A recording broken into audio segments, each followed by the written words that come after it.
Bom, eu sou de Conceição do Mato Dentro, filho de Silvério Costa Guerra, farmacêutico. Maria da Cruz Carneiro Guerra, professora, diretora do grupo escolar onde eu estudei e formei. Eu nasci no dia 20 de janeiro de 1949. Orlando Augusto Carneiro Guerra. Meu pai foi um homem extraordinário. Aliás, ele morreu ano passado. Tenho uma saudade muito grande dele. Muito severo conosco, nos ensinou Minha mãe está viva, é uma lutadora. E continua lutando lá na farmácia. Meu pai era farmacêutico e tratou de uma cidade inteira, de um povo inteiro, durante anos e anos e anos. Eu não sei como é que ele conseguiu nos criar. Porque ele comprava o remédio, tinha que pagar e vendia, e nem sempre recebia. Porque como é que ia de um povo pobre cobrar remédio, que é o tratamento de uma saúde, de uma doença? Então meu pai só nos deixou coisas boas. Minha mãe professora nos ensinou também a vida de um modo geral, nos deu uma certa cultura ainda em Conceição, para depois a gente prosseguisse aqui em Belo Horizonte os estudos. E minha mãe é uma mulher muito forte, está bem, está tranquila, com saúde, graças a Deus. E faz hoje a parte de pai, de mãe e de pai. Tá legal, minha mãe.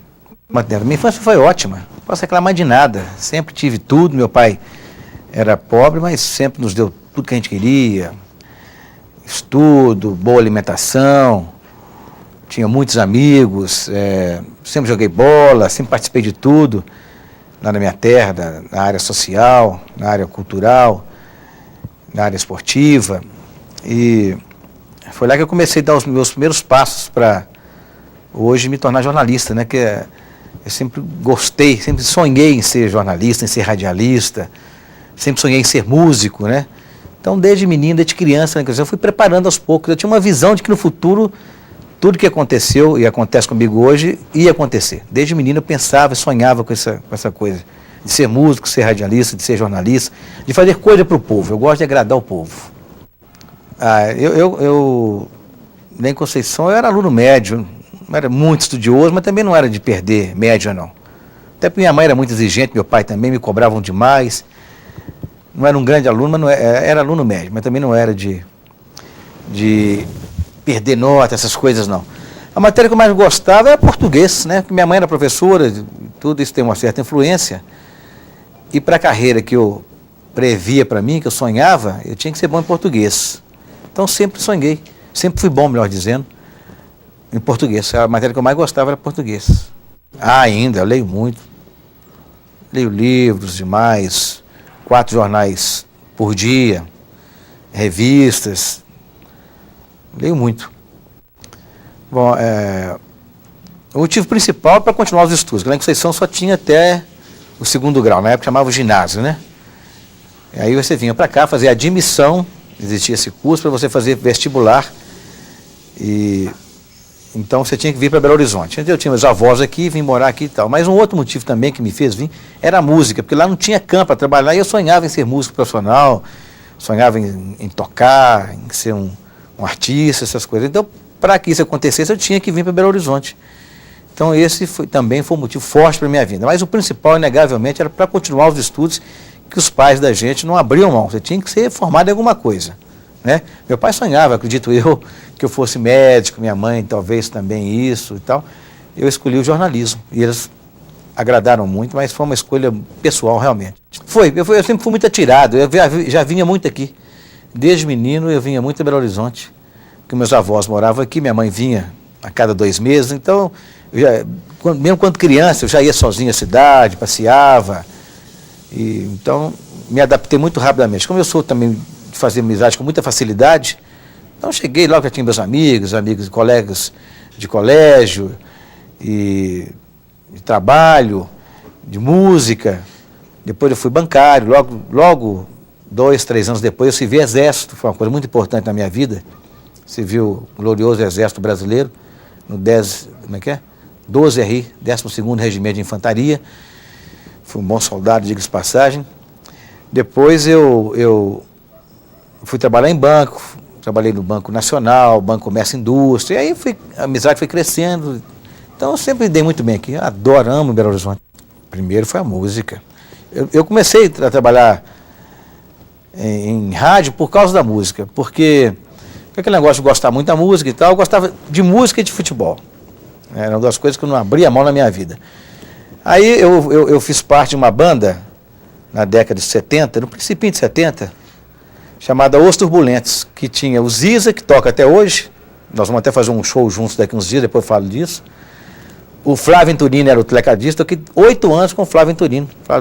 Na época chamava órgão, hoje chama teclado, na época era órgão. Então, toquei com o Flávio Venturini, com o Ziza, com o Ivon, um grupo muito legal. Aí um dia eu fui na Rádio Itatiaia, tinha um programa lá de madrugada, chamava Váriga Dona da Noite. Era de meia-noite às 4. E eu fui anunciar um baile, e o locutor da época, um papa da comunicação chamado Décio Silveira, já morreu. O Décio gostou da minha maneira de falar, gostou da voz, e perguntou se eu não queria trabalhar com ele. Eu já trabalhava em banco. Aí ele falou, Décio, como é que eu vou fazer? Eu levanto 8 horas da manhã, eu falei, não, você vai lá no banco, muda esse horário para de tarde e tal, de meia-noite às 4. Você vai ler para mim os comerciais, vai anunciar as músicas e eu vou fazendo o programa aqui com você. E assim eu comecei. A partir daí, o Flávio Anselmo, antes eu tive uma passagem pela Rádio Jornal de Minas com José Luiz Aguiar, o Mário Moreno, me ensinou muito. Depois eu sobressaí um pouco na Rádio Jornal de Minas, o Flávio Anselmo me ouviu, precisava de um repórter na Rádio Guarani. Eu me lembro que eu estava no caixa do Banco Nacional, o Flávio Anselmo chegou e eu conhecia por ouvir a voz do Flávio Anselmo. A figura dele nunca tinha ouvido, nunca tinha visto. Aí chegou lá no caixa e perguntou se eu gostava de rádio. Falei que gostava, que eu já até trabalhava em rádio, na Rádio Jornal de Minas, não ganhava nada, de graça. Aí ele perguntou se eu ouvia a Rádio Guarani. Falei, claro que eu ouço. Perguntou, você gosta da equipe da Rádio Guarani? Falei, gosto. Quem que você gosta? Gosto do Flávio Anselmo. Ele falou, sou eu. Agora levou um susto. Ele falou, vim aqui te convidar para você fazer parte da rádio, da equipe de esporte da Rádio Guarani. A Luiz Martins, Disseu Pereira, o Vilibaldo Alves, J. Júnior, Paulo Celso, Walter Luiz. Equipe de altíssimo nível. A Rádio Guarani mandava em Belo Horizonte naquela época. E eu fui ser repórter na Rádio Guarani. Aí cresci na Rádio Guarani, comecei fazendo plantão, fui fazer cobertura da América, fiz cobertura do Cruzeiro muitos anos. Depois eu tinha parado de estudar, voltei a estudar, formei em jornalismo e publicidade, hoje UniBH, e fui crescendo, fui lutando sério, trabalhando para valer. Olha, eu amo o instrumento que eu toco, mas eu tive uma perda de tempo muito grande na minha vida, porque eu sempre fui alucinado com ritmo. Lá em Conceição, quando criança, eu que organizava os desfiles lá do ginásio, do colégio que eu estudava, em 7 de setembro, eu comandava lá a bateria, aquele troço todo. E eu toco bateria. Gosto, é um instrumento difícil de tocar, não é qualquer pessoa que toca, mas eu fiquei 8 anos, por exemplo, ao lado do Flávio Venturini, não aprendi a tocar um teclado, não aprendi a tocar violão. Porque a bateria é muito bom, mas você depende de outras pessoas para tocar. Se você toca um violão, você já faz sucesso, pelo menos com as mulheres de cara, né? Tocou bem, cantou bem, as mulheres gostam. Mas não aprendi, você acredita? Fiquei anos e anos na banda e tudo. Depois eu parei um pouco, voltei a tocar, fiquei mais 8 anos tocando com um grupo muito bom chamado Abalone, fez muito sucesso. E agora em 97 a banda acabou. E eu agora estou voltando a tocar com o Ziza, que tocou comigo nos Turbulentos da década de 70, nós vamos fazer shows específicos. Agora, por exemplo, dia 30 de junho, cai numa sexta-feira no Mineiríssimo, nós vamos tocar uma banda, 2 bandas, que nós fizemos muito sucesso na década de 70 com elas, Creedence e Santana. Quem é que não gosta de um Creedence do Santana, né? Então, quero ver lá 1000 pessoas dançando. Eu já estou me imaginando, eu me emociono com muita facilidade. Qualquer coisinha eu choro, sou um chorão. Imagina o pessoal da década de 70 dançando lá e eu tocando, eu não sei o que vai ser não, viu? Tem muita gente que hoje já é avô e que conheceu a namorada na época que eu tocava nos Turbulentos. A verdade é essa. Turbulentos, Gárgulas, quantas outras, meu Deus. Tinha muita banda boa naquela época. O passar do tempo, né? Cada um procurava a sua carreira própria, não dava certo. As coisas foram evoluindo. Na época não tinha a tecnologia que tem hoje, era mais difícil. Hoje usa-se o próprio teclado, você tem bateria, tem baixo, tem tudo. Antigamente não, você tinha que tirar o som ali, cada um no seu instrumento e tal. Quando foi evoluindo, a gente foi ficando um pouco mais velho também, os meninos foram chegando, foram tomando espaço. Olha, infelizmente, essa é uma verdade. Naquela época dançava-se muito separado, né? Mas dançava-se muito junto também. Agarradinha, aquele negócio gostoso. Hoje você vai aí, é só gente dançando separado, empurrando um ao outro, não entendo esse tipo. Gosto muito de rock, sou roqueiro nato. Roqueiro nato. Aqui em casa, dos meus 300 CDs, posso te dizer que 200 são de música americana. Eu gosto muito de música popular brasileira, sou fã do pessoal, conheço muitos, mas o meu negócio maior é rock. Mas hoje dança-se muito pouco junto, né? A gente fazia baile quando eu tocava na banda Balone, o baile ficava vazio. Você vai tocar no barzinho, onde tem, você vai no barzinho tocar, não, você vai no barzinho onde tem música técnica, por exemplo, tá lotado, todo mundo pulando dentro do salão, coisa horrorosa, mas fazer o quê, né? Não, o rádio é insubstituível. O rádio é um negócio fantástico. Eu tenho um radinho desse tamanhozinho assim, ó, japonês, pega AM, FM, todas as emissoras, coisa espetacular. Então, a rádio em qualquer lugar que você esteja, você tem um rádio à sua disposição. Colado nisso aí vem a televisão. Mas o rádio é insubstituível. Todo mundo tem rádio em casa, você tem rádio no banheiro, você tem rádio no seu quarto, debaixo do seu travesseiro, no carro, você vai para o mato, onde o rádio é insubstituível, não morre nunca, é um veículo espetacular que tem que ser mais respeitado, inclusive pelos patrocinadores que deixam o rádio para ir para a televisão ou para o jornal. Mas a rádio é um negócio fantástico, é uma comunicação direta, rápida, imediata. A rádio nada vai mudar e vai tirar a supremacia do rádio, embora hoje eu não esteja mais fazendo rádio. É uma pena, eu morro de tristeza, porque o rádio está pagando muito pouco, as pessoas trabalham quase que de graça, mas é um negócio espetacular. Eu acho que o rádio, ele tem dois caminhos. É da notícia, e aí a notícia abrange a notícia esportiva, a notícia policial, a notícia política, a notícia de modo geral. E a música, né? Novela em rádio eu nunca gostei, eu acho que não é uma coisa legal, embora ainda tenha muita gente que tem saudade da novela no rádio. Muita gente, eu vejo muita gente reclamar isso. Mas aí, nesse caso aí, a televisão tomou conta. Mas o rádio, eu acho que é o seguinte, o rádio tem que ser falado e musical. Então, você conversa, dá notícia, você discute com o povo, deixa o povo falar em rádio, isso é uma coisa importante, e toca música, não tem outro caminho, não. Esses dois caminhos são os caminhos que o rádio, a emissora de rádio deve seguir. Isso é uma situação difícil, viu? Eu já trabalhei em emissora de rádio que o egoísmo falava mais alto, um querendo engolir o outro, infelizmente. Mas já tive lugar, já trabalhei em rádio também, cuja o pensamento de todos era o sucesso de todos, o sucesso da empresa, o sucesso do rádio. A gente se respeitava muito, mas já trabalhei em rádio também, que era uma guerra. Todo mundo só pensava no seu próprio sucesso, só que pensava em si. Eu tive grandes momentos de muita tristeza no rádio. Tristeza, você saber que estava fazendo um bom trabalho. Por exemplo, vão me perdoar, nome eu não vou citar. Eu estava na Rádio Guarani, fazia cobertura do Cruzeiro. Tinha feito a cobertura do América há muitos anos. Digamos, entre aspas, fui promovido para fazer a cobertura do Cruzeiro, que inegavelmente já naquela época era um clube bem maior. E durante anos e anos, aprimorando cada vez mais, estudando na faculdade, fui, por questões de simpatia pelo outro repórter que estava lá, eu fui retirado da cobertura do Cruzeiro e voltei para o América, que me causou uma profunda tristeza, porque eu não merecia aquilo. Tinha um respeito muito grande da torcida, do Cruzeiro, das outras torcidas, fazia um bom trabalho. Então foi uma surpresa geral na emissora que eu trabalhava, na época Rádio Guarani. Foi uma surpresa geral na torcida, essa mudança que aconteceu naquela época. Porque realmente eu estava fazendo um bom trabalho, era um repórter muito ouvido, muito respeitado, e esse dirigente da época, por questão de simpatia com a outra pessoa, não simpatizava muito comigo, tomara que ele tenha mudado de opinião, ele me tirou da cobertura do Cruzeiro e colocou o meu colega, que não tinha nada a ver com isso, diga-se de passagem. Essa foi uma tristeza profunda, que eu estava só crescendo, para mim foi uma queda, né? Com todo o respeito que merece o América, mas era diferente fazer cobertura de um Cruzeiro, que viajava o mundo inteiro, e fazer do América, que era um time mais doméstico. Agora, a alegria foram muitas. A primeira alegria mesmo foi conhecer muita gente.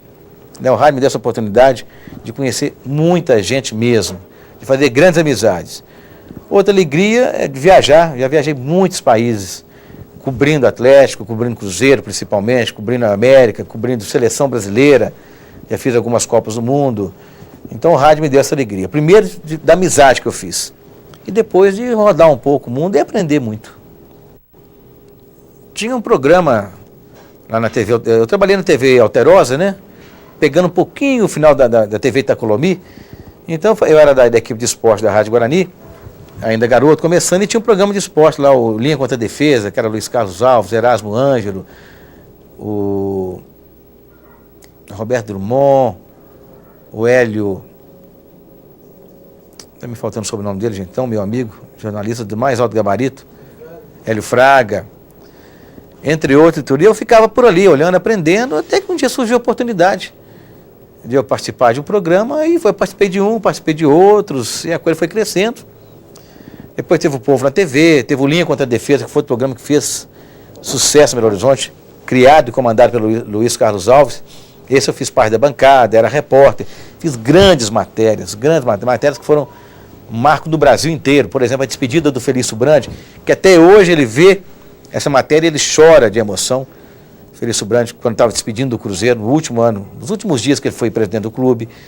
Fiz uma matéria com o Reinaldo, que vivia um momento difícil na época dele aqui. Fiz uma matéria com a vida toda do Éder, entrevistando até o médico que fez o parto do Éder, até os dias em que ele jogava bola, e entre outras matérias importantes.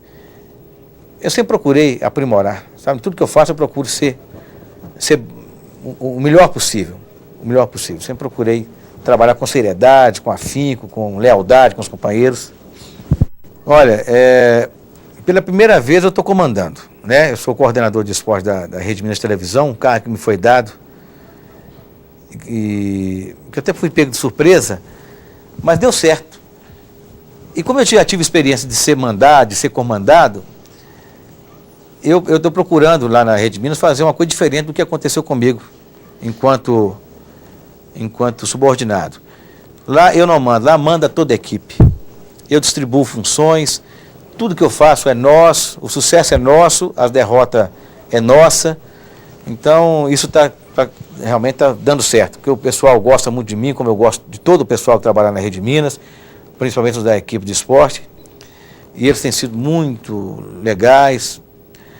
Todo mundo trabalha para valer, com uma boa vontade, sem horário, sem nada, e por causa desse entrosamento. Lá não tem negócio de chefe manda, lá todos nós somos iguais, sabe? E isso tem feito com que o programa seja realmente um sucesso. Estou surpreso com o sucesso do programa Jogadas de Classe da Rede Minas, mas eu coloco bem que esse sucesso não é meu, é de toda a equipe, o Som Salvador, que é o meu colega, o Marcelo agora está conosco como comentarista também, e de toda a equipe que compõe o quadro de esporte da Rede Minas. Então é um momento maravilhoso da minha vida. Estou muito satisfeito, estou crescendo ainda mais, a gente, mesmo ficando velho, a cada dia você vai aprendendo mais, eu estou aprendendo muito, quero que esse aprendizado sirva para o futuro, sirva para mim, sirva para os meus que me rodeiam. Então eu estou muito feliz em estar comandando a equipe de esporte da Rede Minas. E talvez, em função do estilo que eu implanto lá de comandar, a coisa está dando muito certo. Olha, tudo é dinheiro, né? São Paulo é um outro país. Então, o que acontece? Como lá gasta-se muito, tem grandes patrocinadores, e as empresas, a sede das empresas estão sempre em São Paulo, a Bandeirantes, tudo é de São Paulo. A Globo de São Paulo. A própria Rede Cultura, que nós aqui, quando recebemos, por exemplo, o Cartão Verde, o programa é feito em São Paulo. Porque São Paulo corre mais dinheiro, os empresários de São Paulo acreditam mais, patrocinam, pagam. E as redes de Minas são obrigadas a abrir espaço para esse pessoal. É lamentável, nós tínhamos aqui que prestigiar mais o esporte mineiro. Né? Prestigiar mais o esporte mineiro, fazer mais, dar mais espaço ao esporte especializado, ao esporte amador. E os nossos programas, enfim, são programas curtos, com dificuldade até de fazê-los, porque não há verba, os empresários mineiros não acreditam na gente, nos jornalistas mineiros, nas emissoras de Minas, é uma pena. Não, tem gente medíocre e tem grandes profissionais. A verdade é essa, tem gente que não tem a menor condição de trabalhar e está trabalhando, mas o que a gente pode fazer? Só lamentar. Agora, tem profissionais que, muitos profissionais poderiam trabalhar em qualquer emissora do país, que estariam vencendo e dando um show. Isso com certeza. Tem muitos profissionais aqui que estariam, sim, em São Paulo, no Rio, sendo recompensados. Vou te dar uma ideia. Lá em São Paulo, por exemplo, um apresentador de programa, não vou falar de quanto a gente ganha aqui não, vou falar de quanto ganha lá. Um apresentador em São Paulo ganha na faixa de 15, 20, até 50 mil reais por mês. Não, ninguém nunca teve a coragem de me oferecer nada, porque sabe que a resposta seria dura, né? Pedido sim. Dá um jeito aí, maneira na crítica, dá uma força aqui e tal. Não, por favor, derruba fulano de tal e levante ciclano. Isso muitas vezes, mas sempre soube dar a resposta certa na hora certa, porque é uma coisa que eu não abro mão na minha carreira, na minha vida de um modo geral, e isso meu pai, né, até na época, na hora eu me emocionei falar dele, porque ele nos amou demais, mas foi duro conosco, nos ensinou a ser sérios, honestos, trabalhadores, e eu não abro mão disso de jeito nenhum, não abro mão mesmo, da seriedade do meu trabalho, da minha vida, nossa, de jeito nenhum. Tanto que eu digo sempre, sou um pecador dos maiores, sou um ser humano, portanto, erro demais da conta, mas a minha vida pode vasculhar. Se descobrir alguma coisa errada, eu pago caro para ser publicado. Não tem. Graças a Deus. Alto negócio. Futebol hoje é a maior fonte de renda para quem sabe trabalhar, para o profissional. Futebol hoje envolve milhões de reais. É a maior, na televisão, no rádio, maior fonte de renda. Quem souber trabalhar com futebol hoje profissionalmente ganha muito dinheiro. Os valores são reais, 80 milhões, 500 milhões. Um jogador agora, o Batistuta, jogador argentino, lá na Itália, está ganhando 500 mil dólares por mês. Dá 12 mil dólares por hora. Né? Esses valores são reais. Agora, é uma minoria. A grande maioria dos jogadores, essa grande maioria ganha pouco e tem jogador que passa a ter dificuldade. A verdade é essa. Quando se fala desses valores astronômicos, é para uma minoria. Isso é bom que se esclareça para a torcida. Mas mesmo sendo para uma minoria, é muito dinheiro. Não é justo que um jogador ganhe 170 aqui no Brasil, 170 mil reais, 200 mil dólares, como ganha um jogador do Santos.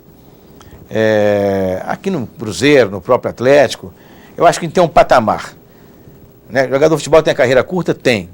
Ele é um artista? É. Todo mundo que faz alguma coisa que não é comum aos demais é um artista. Então ele é um artista da bola.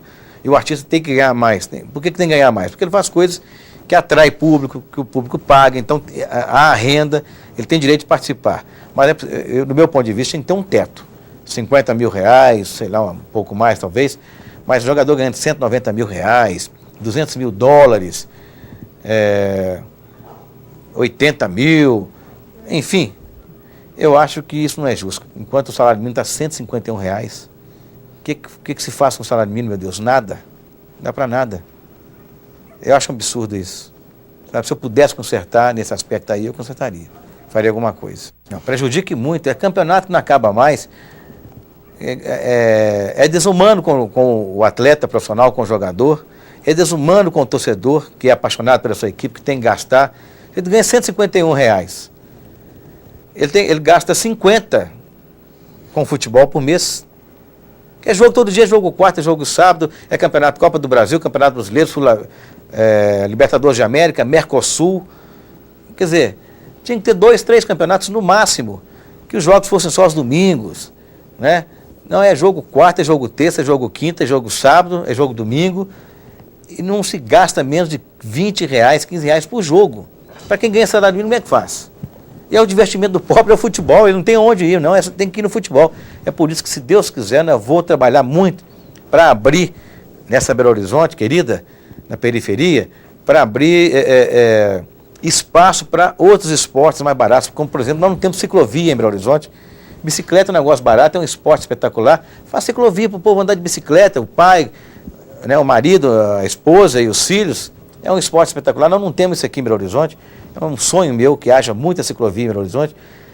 Mas esse número grande de campeonatos, de disputas, isso é uma covardia. Com o povo, com o atleta que não aguenta.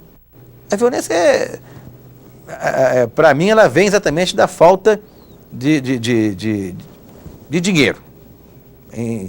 Falando um português mais rasgado. Por quê? Você ganha pouco, não tem como frequentar a aula, não tem cultura, não tem esporte, não tem educação. Fazendo uma escada nisso aí.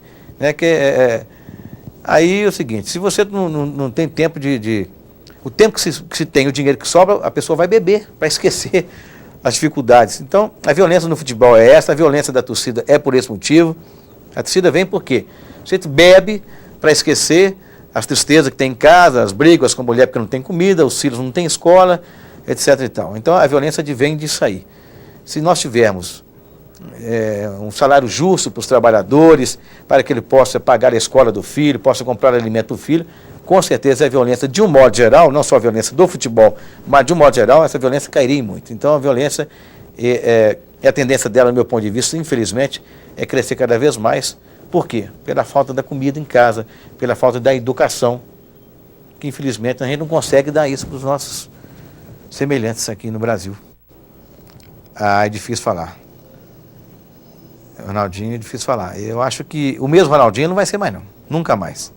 Pode jogar bola, mas aquele Ronaldinho extraordinário, de arrancadas, eu sou leigo na medicina, evidentemente, mas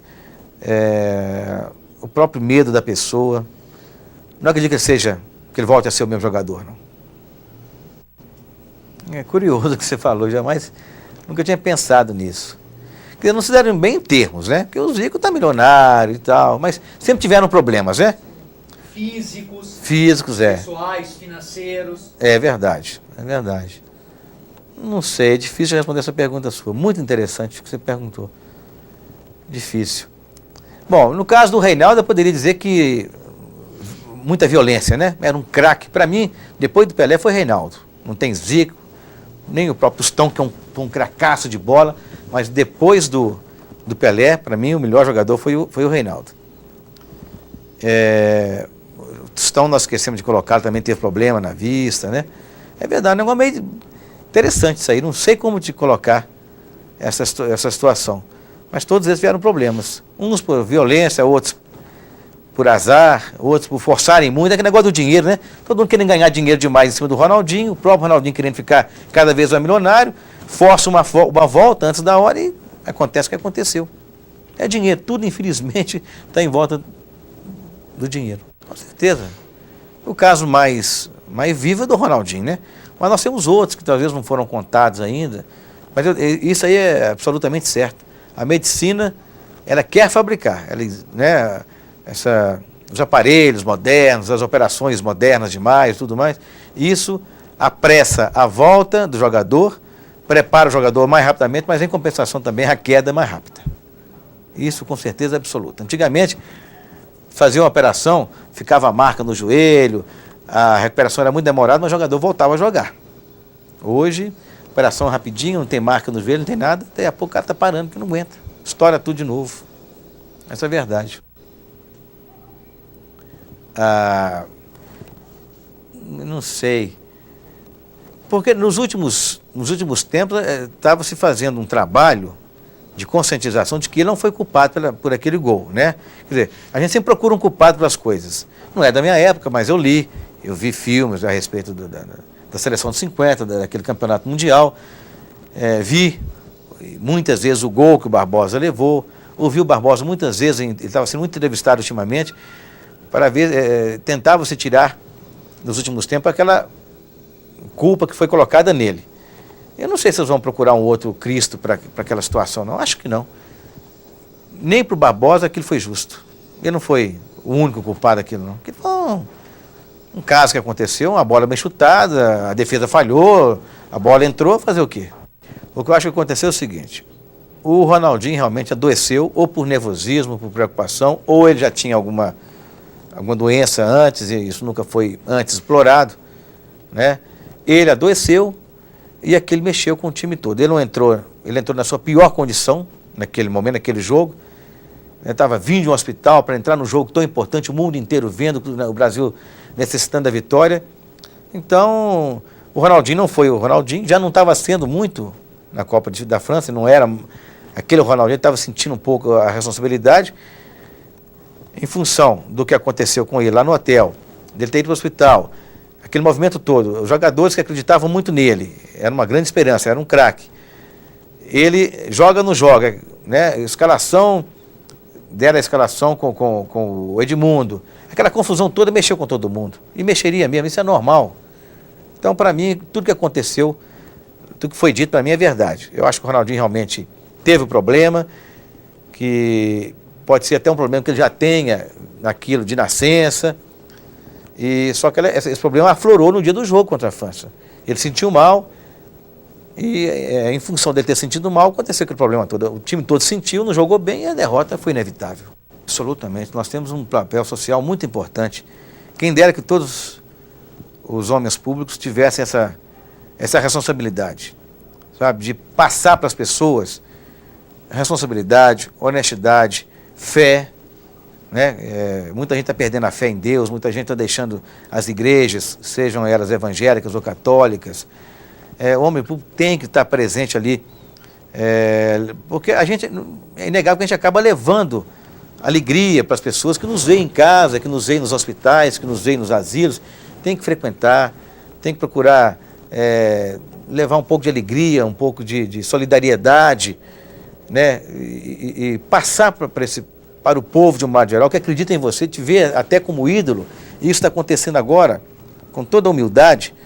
A gente que está na tela todo dia, está fazendo um programa, que está sendo bem aceito, porque o programa é um programa sério, um programa responsável, a gente sente que as pessoas veem na gente, puxa vida, tem uma alegria quando nos veem. Você ainda vai passar para a pessoa a coisa errada, né? Você tem que procurar transmitir seriedade, dar conforto às pessoas, atender bem aquelas pessoas que te recebem na casa delas todos os dias.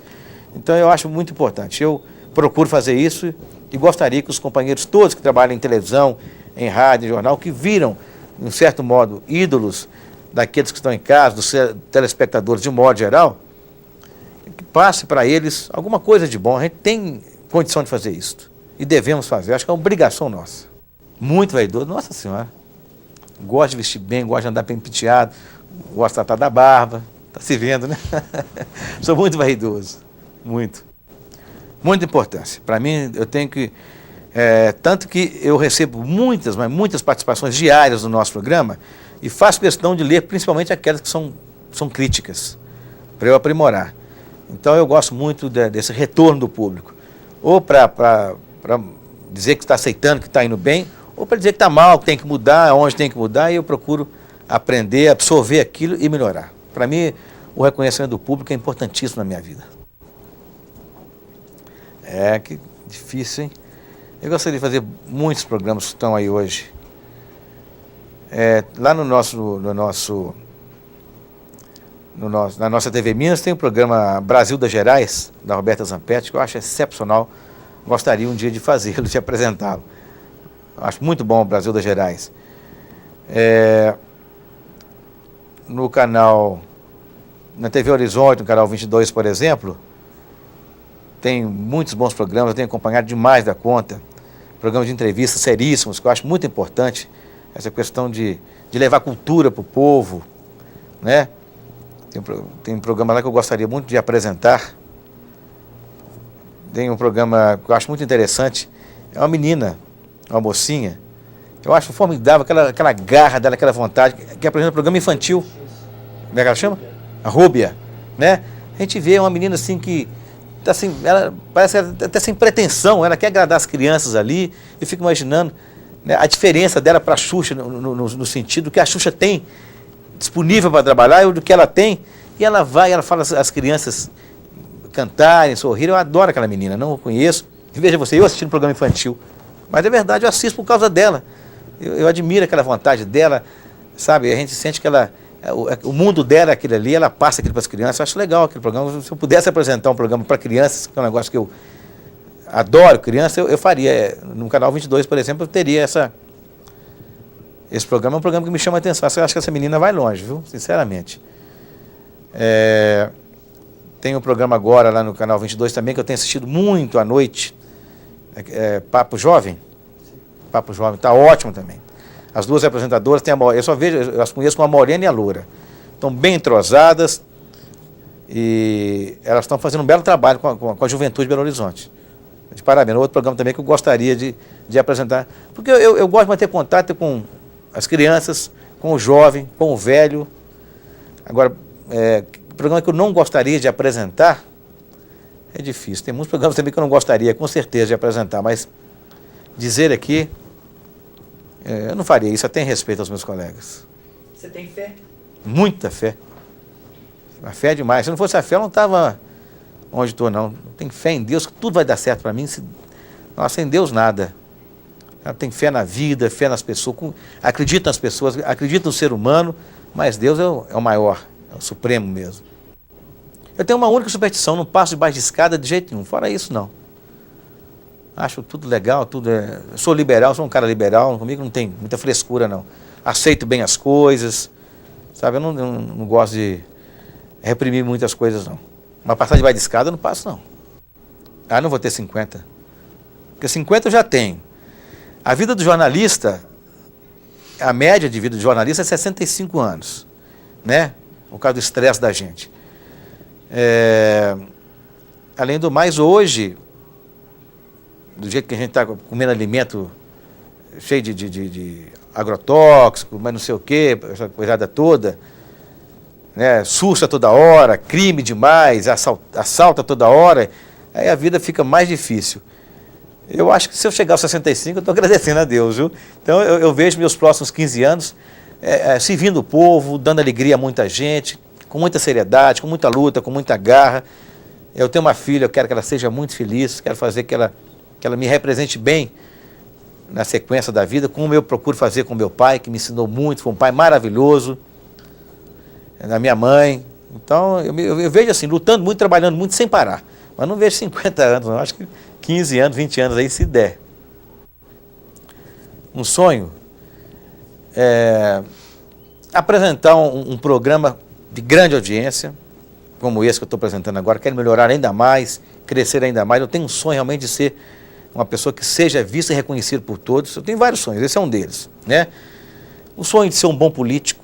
Eu gostaria mesmo de ser político, para tentar consertar. Tem tanta coisa errada, gente. Não que eu seja melhor do que os outros, mas eu tenho boas intenções.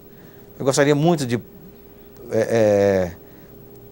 procurar criar leis que possam favorecer, de fato, sem nenhuma intenção pessoal, mas criar leis que possam ajudar o povo. Eu tenho esse sonho, desde menino. Isso não é agora, não, desde menino. Tinha um sonho de ser um grande músico, não consegui, mas quem sabe, né? Ainda dá tempo ainda. Adoro música. E meu sonho é ver minha filha feliz, acima de tudo. O futuro não está fácil não, viu?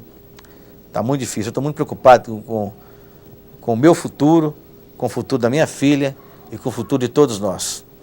Do jeito que as coisas estão andando, o futuro é incerto, com certeza. Cada dia se ganha menos, cada dia se come menos, cada dia o espaço é menor, cada dia acontecem coisas piores na vida da gente. Esse desmatamento que existe no Brasil. Quando há calor, é calor demais, mata tanta gente. Quando é frio demais, mata tanta gente. Quando é água demais, mata tanta gente. Então eu tenho muito temor do futuro, muito temor. Peço muito a Deus para dar uma força para a gente aqui embaixo, porque a barra está pesada. Tenho certeza disso. Tenho certeza disso. Ele sempre lutou para ter um filho honesto, direito. Eu poderia cuidar mais da minha família, eu cuido pouco, mas não tem condição. Eu acho que isso ele deve estar chamando minha atenção. Olhe mais para sua família. Mas, infelizmente, eu faço o que posso. Mas, de um modo geral, eu tenho certeza que está satisfeito, porque ele tem um filho que luta, que trabalha, que é honesto, que respeita para ser respeitado. Mas eu poderia, se eu pudesse dar mais um pouco de mim, eu daria. Não, farmacêutico nunca tive vontade, não.